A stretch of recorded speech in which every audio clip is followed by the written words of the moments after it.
Hi.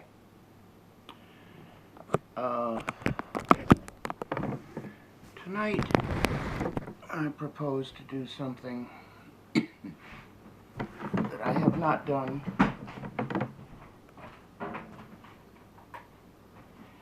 in about 40 years.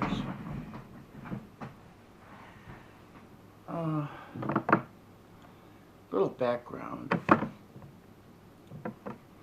The house where I live, which is now the Imperial Palace, belonged to my great-grandparents. Upstairs in the front bedroom is a closet. In that closet was a trunk.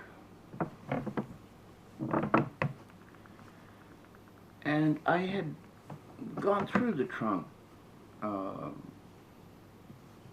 as a kid, you know, child, teenager.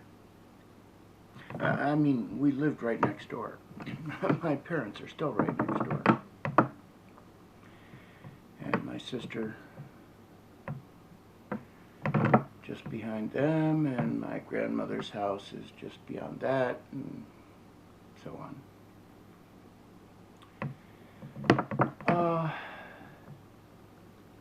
When I bought this house from my grandparents, after my great-grandparents had died, this house, by the way, was built in 1896 by Louis Wilbur. When I bought the house, the trunk was upstairs in that front bedroom where it had always been. And I was intrigued by it.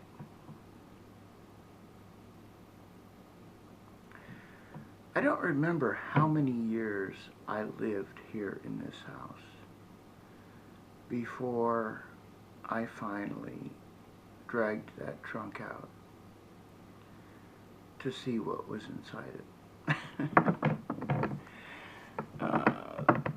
For me, delayed gratification is the best. I think it's partly the mystery, the potential. The potential is unlimited, you know, until you know what the reality is. So there could have been 100,000 1804 silver dollars in there. Of course there weren't. But I remember that day very clearly, and it was in the 80s. And at that time I was sleeping upstairs in the front bedroom. The stairs are very narrow here, so now I sleep in the library. But I pulled the trunk out, sat on the edge of my bed, and finally, after much contemplation, anticipation, I opened the top of the trunk. What do you suppose was in there? Nothing.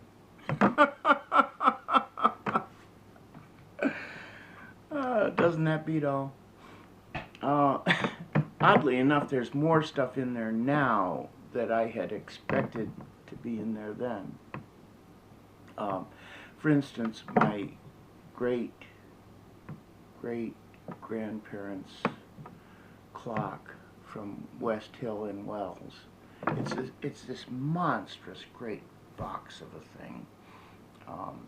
I don't know if it can be repaired, but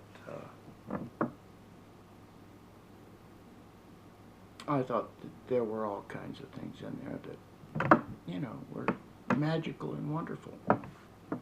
Well, be that as it may, today I am going to open a crate that I have not opened in, I believe, 40 years.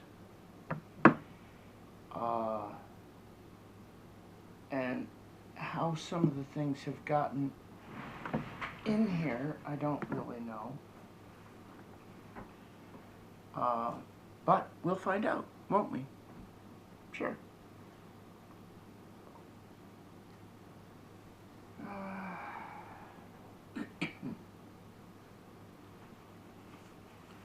The very first things that come out are these zebra. What the heck is this? That's a zebra bag and pillowcase, I guess. And I'm sure those, how they got there, I cannot imagine. They had to come from my former fiancée, Ginger. Ginger and I were just crazy, stupid in love. We would constantly call each other and play songs, love songs, whatever, and say, now I finally understand what that means. And it was true. It was true. I was in my 60s, but it was the first time in my life that I had truly, deeply, madly been in love.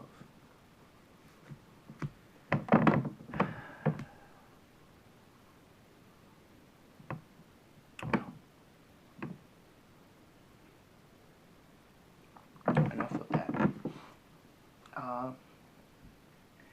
Now I am about to take out from this crate. I wonder what it says on the crate, if anything. No, it doesn't. It's just a, well, here, I'll show you. It's just a, can you see that? It's just a monstrous great wooden crate.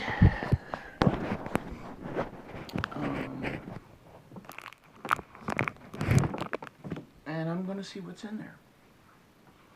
One thing that I'm hoping that is in there is my baseball cards. Because those would be, well, you can imagine. Now here's a bow. Don't know when from. It was undoubtedly a special bow from probably Christmas or a birthday. Might have been from my grandmother, or mom and dad. My grandmother, Edna Weaver, and I were extremely close. We were actually like best friends. She was born March 13th, 1913, in Ephrata, New York. And on June 29th, 1929, she married my grandfather, Raymond Weaver, who was the son of the parents, Edgar and Lula Weaver, who owned this house. And they were Mom's parents. Dad was born in Staten Island of John Henry Leadley and Anna, Ona Martin, although the Martin is adjusted from the Lithuanian. Dad's mom was actually Lithuanian. Anyway, let us see what is in the trunk, shall we? Pretty exciting. Alright, now the first thing that I'm pulling out of this trunk is a very ancient quilt.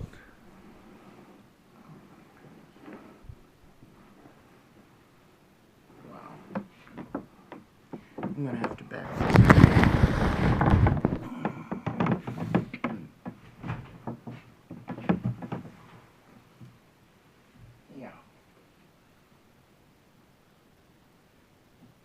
This is a quilt that was put together by almost certainly my great-grandmother, Lula Burton Weaver, or someone of that generation. And one of these quilts has a piece of my aunt's wedding dress. I'm not finding it here. No, I don't think it's here. All right. Oh.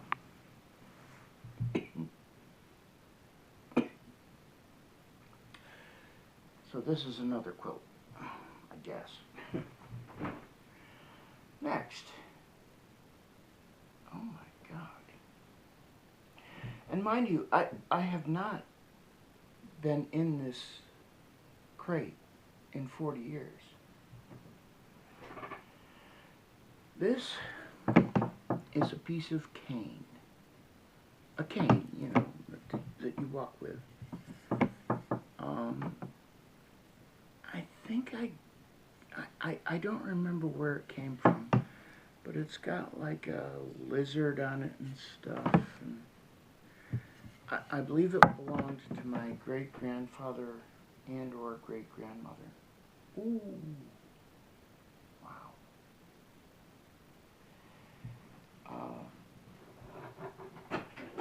But it broke at some point. Now this is a violin bow. It was up in the front attic of this house, built in 1896. I don't know who played the violin. Guess that's a bit of ivory there. But I remember rescuing it from from the front attic at some point when I was a kid. Grandma undoubtedly told me whose it was, but I don't recall.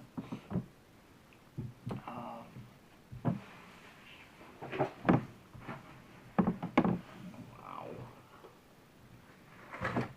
Now some of this stuff, I just can't explain how it got in here. It's a medicine bottle. These are dishes that belonged to my parents. Oh. Alright, now this one obviously was at Notre Dame because it's got the melted wax there.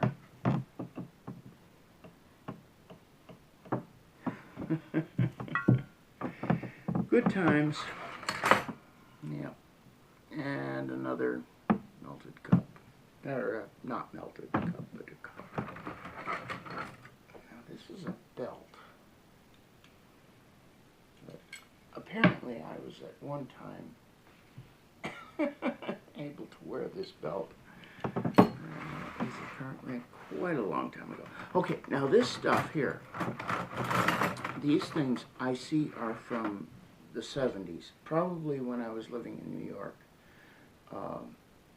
Like this cheese cutter thing. Oh, I definitely remember these gold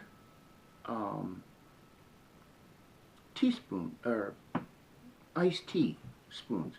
These are gold-plated iced tea spoons. I have a bunch of those.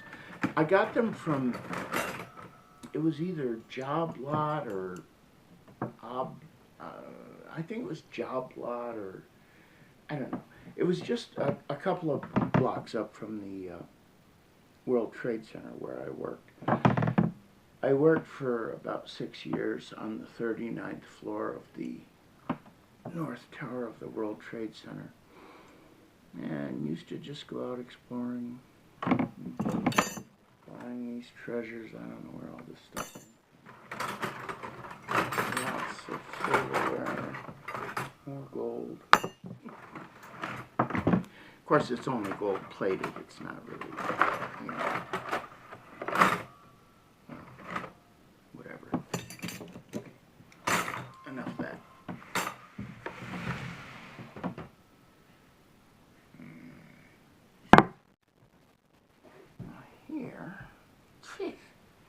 don't understand how.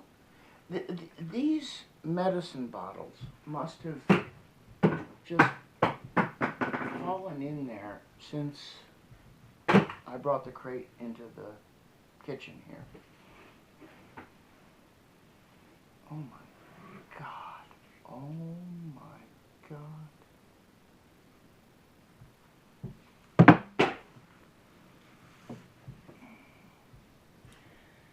Another part of the cane that I showed you earlier.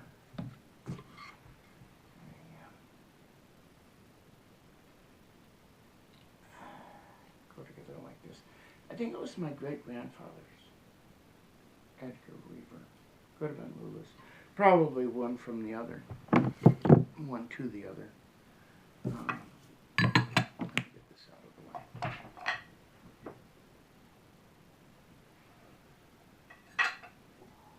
Now this is another quilt. This quilt has not been disturbed, I'm quite sure, for 40 years. And I do believe that this one, oh, yeah. This one was made by my great-grandparents, or great-great-grandparents. And you can see the different kinds of fabric there. Those were treasured things that had become worn, but they were still. Well, let me show you the whole thing. But they were still treasured and wanted to be saved and used.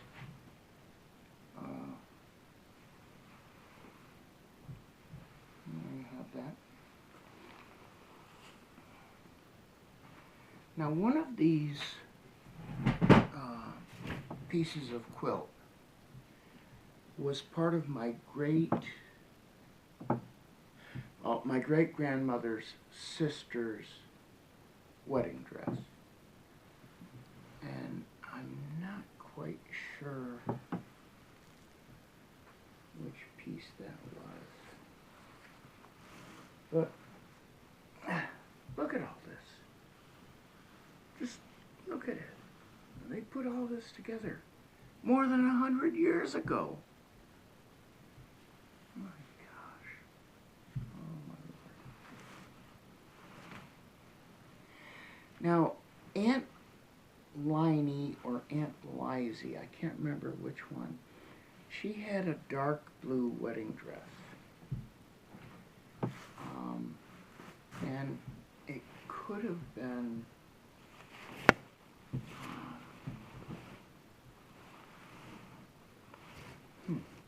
well, it could have been that, or it could have been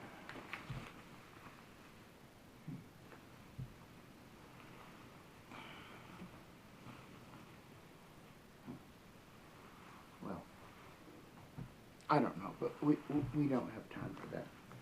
So my gosh, 40 years.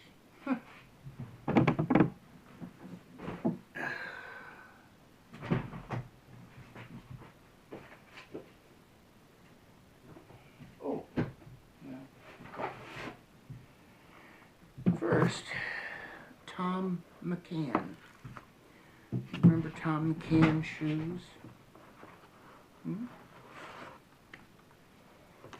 Handbook for Town Officers, State Comptroller's Office, Albany, New York, Eugene M. Travis, Comptroller. I don't have my glasses here. Shoot.